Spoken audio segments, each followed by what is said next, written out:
ଈଶ୍ୱରଙ୍କର ବାକ୍ୟ ଆମେ ନିତ୍ୟ ଧ୍ୟାନ କରୁନଥିବା ସକାଶୁ ଆଜି ଆମମାନଙ୍କ ଜୀବନ ମଧ୍ୟରେ ଆମେ କଣ କରୁନା ଅନ୍ୟ ଲୋକମାନଙ୍କୁ ଯାହା ମାନଙ୍କୁ ଇଚ୍ଛା ଲାଗେ ଯାହା ମାନଙ୍କୁ ଭଲ ଲାଗେ ସେରକମ ଆମେ କଥା କହିଦଉ।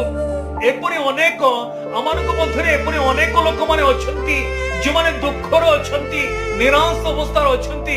ଏପରି ଅବସ୍ଥାରେ ଯାଇ ଆମେ ସେମାନଙ୍କୁ ସାନ୍ତ୍ୱନାର କଥା କହିବା ପରିବର୍ତ୍ତେ, ସେମାନଙ୍କ ଆଶାର କଥା କହିବା ପରିବର୍ତ୍ତେ, ଭରସା ଦେବା କଥା କହିବା ପରିବର୍ତ୍ତେ ଆମେ କଣ କରୁନା ସେମାନଙ୍କୁ ମନ ଇଚ୍ଛା କଥା କହି ସେମାନଙ୍କର ଜୀବନକୁ ଆମେ ନଷ୍ଟ କରିଦେଉ। ମୋର ଲୋକମାନେ ସେମାନଙ୍କ ଜୀବନକୁ ଆମେ ନଷ୍ଟ କରିଦେଉ। କିନ୍ତୁ ଆଜି ଆମକୁ ଚିନ୍ତା କରିବାକୁ ପଡିବ।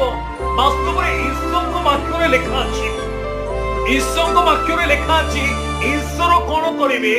ଯାକୋବ 5 ଅଧ୍ୟାୟ 9 ପଦରେ ଲେଖା ଅଛି ଈଶ୍ୱର